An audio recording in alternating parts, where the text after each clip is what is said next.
तो नमस्कार विद्यार्थियों, आप सभी को मेरे इस चैनल में आप सभी को हार्दिक स्वागत है, अभिनंदन है कि आप सभी लोग जैसा कि जान रहे हैं कि हम लोग भारत के भौतिक स्वरूप जो है टॉपिक्स चल रहा था। चैप्टर का नाम था भारत का भौतिक स्वरूप। और आज उस भारत के भौतिक स्वरूप में जो भारत के भूभागों को अलग अलग वर्गों में बांटा गया था, उत्तरी मैदान पर्वतमाला था, हिमालय पर्वतमाला, उत्तरी मैदान, ये समाप्त हो चुका है। आज का टॉपिक हम लोग तीसरा भाग समझेंगे और वो तीसरा भाग आपका है आज का, वो है प्रायद्वीपीय पठार। क्या है? प्रायद्वीपीय पठार। चलिए आज इस प्रायद्वीपीय पठार की सारांश करते हैं। ज्यादा विस्तृत रूप से हल्का हल्का सा सब में टच करेंगे, गहराई से आप लोगों को उतना नहीं जानना है, ठीक है। फिर भी प्रयास करेंगे मैं बेहतर तरीका से आप सबों को बताने के लिए, ताकि आप लोग अच्छे ढंग से इसको समझ सकें, जान सकें, ठीक है।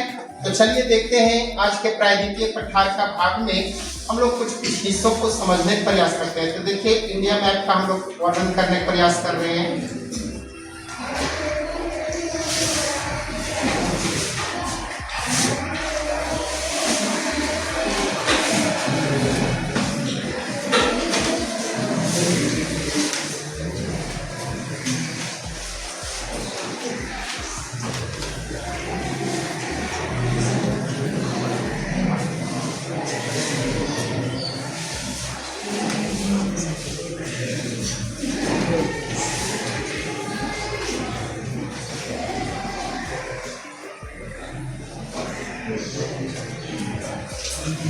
ये आप देख रहे हैं एक छोटा सा मानचित्र दिखाया गया आप लोगों के बीच भारत का, ठीक है।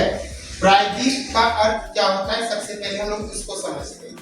प्रायद्वीप किसे कहते हैं हम लोग पहले जान चुके हैं, हम पिछले ही अध्याय में दिखा चुके हैं इसके बारे में कि प्रायद्वीप किसे कहा जाता है। प्रायद्वीप का अर्थ होता है वैसा स्थल खंड, वैसा भूभाग जिसके तीन तरफ क्या हो, पानी हो, इन तरफ क्या हो, पानी हो, जल हो, और एक तरफ स्थल भाग, तीन तरफ जल भाग और एक तरफ स्थल भाग, तो प्रायद्वीप कहलाता है, ठीक है। जबकि द्वीप किसको कहते हैं, वैसा स्थल खंड जिसके चारों ओर जल से घिरा हो, अर्थात चारों तरफ जिसका पानी होता है वो द्वीप कहलाता है। तो प्रायद्वीप जिसके तीन तरफ जल है। हम लोग प्रायद्वीप जो है पहले से जान रहे हैं कि ये प्रायद्वीप जो है वो प्राचीनतम भूखंड, हम लोग जब शुरुआती टॉपिक्स पढ़े थे तो बताए थे कि ये सबसे पहले जो था वो विशेष रूप से बताए थे कि आपका वेगनर महोदय ने बताया था क्या चीज, महाद्वीपीय विस्थापन का सिद्धांत 1912 ईस्वी में। और उन्होंने ये बताया था कि वेगनर महोदय ने कि हमारा पृथ्वी का एक ही स्थल खंड था, पूरे पृथ्वी पर क्या था, एक स्थल खंड था जिसका नाम क्या रखा गया था, पैंजिया। बताए थे पैंजिया का क्या हुआ था, विखंडन हुआ था, दो हिस्सों में बटा था, एक उत्तर की ओर खिसका, एक दक्षिण की ओर खिसका। जो उत्तर की ओर खिसका उसका नाम था अंगारा लैंड, और दक्षिण की ओर जो खिसका उसका नाम था गोंडवाना लैंड। अर्थात ये जो प्रायद्वीपीय भूखंड है एक प्रकार से गोंडवाना लैंड का भाग है। किसका भाग है? तो गोंडवाना लैंड का भाग, गोंडवाना लैंड का भाग है। गोंडवाना भूमि का ये भाग माना जाता है। कौन सा भूखंड? प्रायद्वीपीय भारतीय भूखंड, ठीक है। ये प्रायद्वीपीय पठार गोंडवाना लैंड का भाग माना जाता है। अब ये प्रायद्वीपीय भूखंड क्या हुआ था, प्रायद्वीपीय भाग जो था वो ऑस्ट्रेलिया के साथ सटा हुआ था। ऑस्ट्रेलिया से जब विखंडित हुआ धीरे धीरे उत्तर की ओर खिसका, और बताए थे यूरेशियन प्लेट से जाकर के टकराया था, और यूरेशियन प्लेट से टकरा करके यूरेशियन प्लेट के पास कहाँ पे था, क्या था आपको, 33 सागर, जहाँ टकराने के बाद क्या हो गया था, इस यूरेशियन प्लेट से टकराने के बाद यहाँ से जैसे ही टकराया तो वहाँ पे क्या हुआ, यूरेशियन प्लेट से टकरा करके वो विशेष रूप से क्या हो गया, यहाँ हिमालय का उत्थान कर दिया। जो हिमालय पर्वत हम लोग पढ़ चुके थे, ठीक है। तो हिमालय का उत्थान हुआ और ये थोड़ा सा नीचे की ओर खिसक गया। ये प्रायद्वीपीय भूमि जो है वो नीचे की ओर आ गया।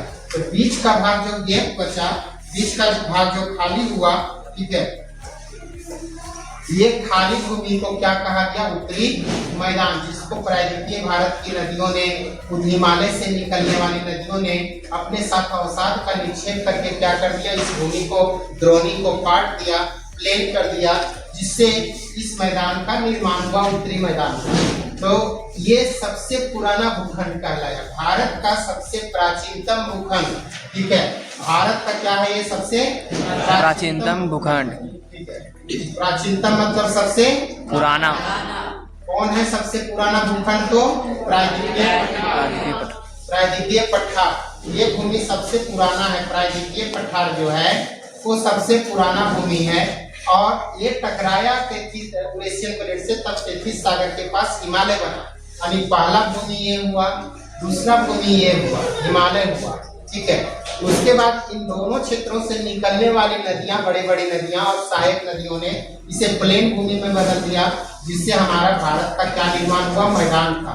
क्या किसका निर्माण हुआ? मैदान का। मतलब ये भूमि जो आप देख रहे हैं, ये सभी में से सबसे पुराना भूमि अगर वो है तो कौन है? प्रायद्वीपीय पठार। और ये प्रायद्वीपीय पठार किसका भाग था? गोंडवाना लैंड। इसका है गोंडवाना लैंड। पुराना भूमि। इसके बाद हम लोग देखने का प्रयास करते हैं कि ये प्रायद्वीपीय पठार, तो इस प्रकार से हम लोग देख रहे हैं कि सबसे प्राचीनतम भूखंड हमारा प्रायद्वीपीय पठार कहलाया। अब प्रायद्वीपीय पठार कहाँ से कहाँ? तो ये हिस्सा है प्रायद्वीपीय पठार। ठीक है, इसका ये हिस्सा को देखेंगे, यहाँ से यहाँ तक पूरा फैला हुआ एक क्षेत्र है। उसी बाद यहीं पे एक फैला हुआ क्षेत्र है, यहाँ पे एक फैला हुआ क्षेत्र है, यहाँ पे एक फैला हुआ क्षेत्र है। ठीक है, उसके बाद ये हिस्सा देखेंगे, ये हिस्सा को देखेंगे।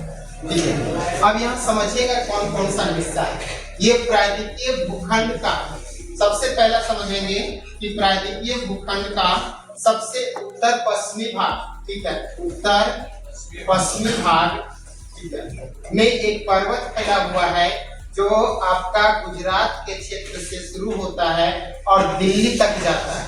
गुजरात से शुरू होता है, कहाँ तक जाता है? दिल्ली तक। इसका गुजरात से शुरू होता है और दिल्ली तक जाता है जो, ठीक है, उसका नाम है अरावली पर्वत। कौन सा पर्वत है? अरावली पर्वत। अरावली पर्वत है। उसके बाद यहीं पे उत्तर में, नॉर्थ में जो है वो मालवा का पठार है। कौन सा पठार? मालवा का पठार। मालवा पठार है। ठीक है, यहीं पे जो है आपका एक छोटा नागपुर का पठार मिलेगा, जिसमें हजारीबाग का पठार है, और दूसरा राजमहल की पहाड़ी। ठीक है, राजमहल की पहाड़ी और हजारीबाग का पठार।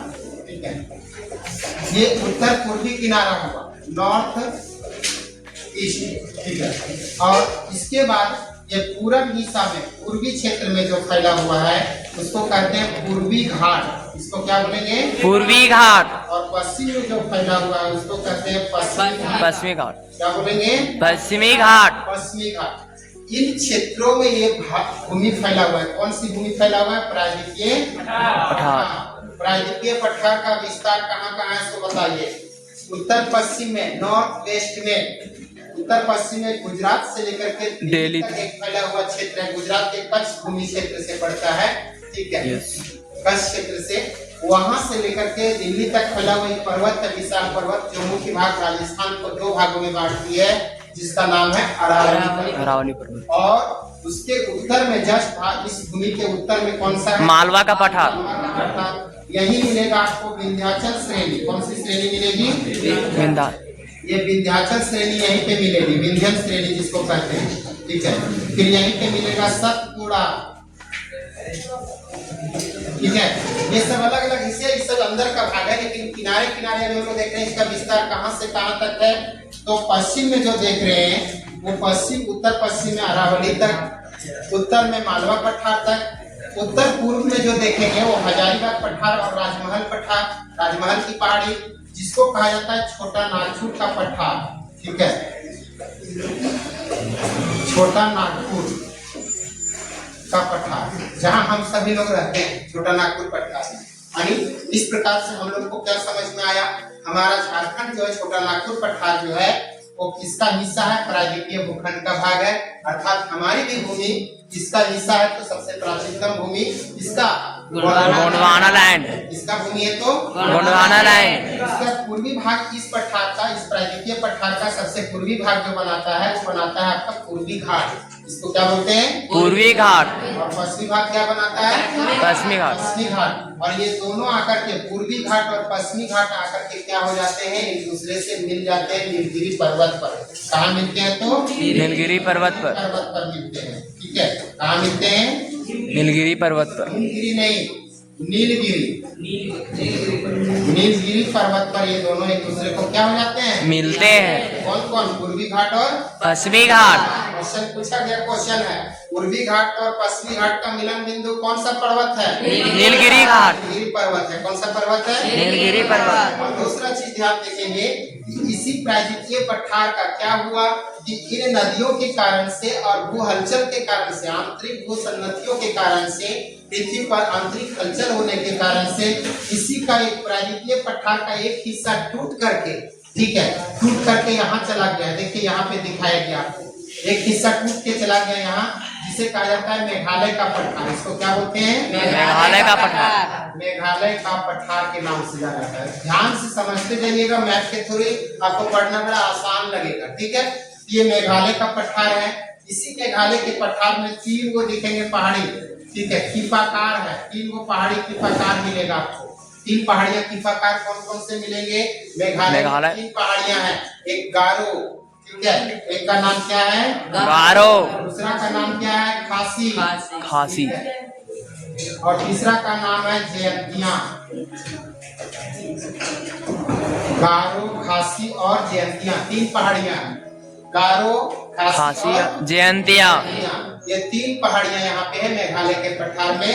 और यहीं से जब मानसून का प्रवेश करता है बंगाल की खाड़ी की शाखा, यहाँ घुस करके वहीं पे घूम रहती है और दुनिया का सबसे अधिक वर्षा कराती है। यहाँ पे मेघालय के पठार में दुनिया का सर्वाधिक वर्षा वाला स्थान मौसिन राम, ठीक है, क्या नाम है? मौसिन राम, मौसिन राम नाम है। विश्व का सबसे ज्यादा वर्षा वाला स्थान है, जहाँ पे 11,000 सेंटीमीटर से भी अधिक, ठीक है, 11,000 सेंटीमीटर से भी ज्यादा वर्षा होती है। यहाँ पे दुनिया का सबसे अधिक वर्षा वाला स्थान है मौसिन राम, जो मेघालय राज्य में स्थित है। इसलिए इसका नाम है मेघ का घर, मेघ जोड़ आलय मेघालय। और सर्वाधिक वर्षा होती है। इसके बाद जो वर्षा होती है इसी के बगल में चेरापूंजी, कौन सा जगह है? चेरापूंजी, मेघालय में ही है। ठीक है, तो इस प्रकार से क्या है, ये इसका विस्तार हुआ। साथ ही साथ ये चारों तरफ इसका विस्तार देखिए। अब रही बात इसका फैलाव, इधर से किधर इसका क्षेत्रफल कितना है। ठीक है, प्रायद्वीपीय पठार का अगर क्षेत्रफल की बात करेंगे तो आधा पूरे भारत का क्षेत्रफल कितना है बताएंगे? कोई बताएंगे? पूरे भारत का कुल क्षेत्रफल 32,87,263, उसका आधा, लगभग आधा, 16 लाख का आधा कितना? 16 लाख वर्ग किलोमीटर है। ठीक है, लाख वर्ग किलोमीटर। ठीक है, इसका विस्तार यानी क्षेत्रफल है। किसका क्षेत्रफल है? ये प्रायद्वीपीय पठार का सबसे बड़ा भूभाग क्षेत्र को घेरा हुआ है। 16 लाख वर्ग किलोमीटर क्षेत्र में फैला हुआ है। ठीक है, ये क्षेत्रफल कहलाया। अब रही बात ये जो है इतना ज्यादा लंबा चौड़ा एरिया में फैला हुआ है, यहाँ क्या है? सिर्फ पठार है। पठार किसको कहते हैं?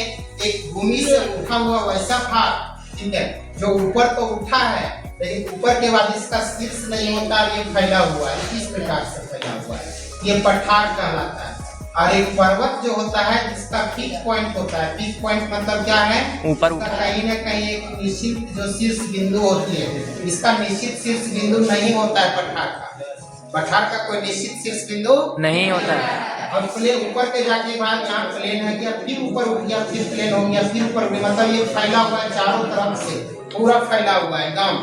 ठीक है, जिधर देखिए ऐसा ही भूमि नजर आएगा, कहीं ऊंचा कहीं नीचा, कहीं ऊंचा कहीं नीचा, और तभी लंबा चौड़ा एरिया पर पूरा फैला रहता है चारों तरफ। आप अपने एरिया की बात करें, इस छोटा नागपुर पठार की बात करेंगे, हमारे झारखंड में पूरा छोटा नागपुर पठार फैला है। उसको हर अलग अलग जगह पर अलग अलग नामों से जाना जाता है। जैसे क्या है कि हमारा हजारीबाग क्षेत्र में ये पठार हजारीबाग पठार के नाम से जाना जाता है, छोटा नागपुर पठार।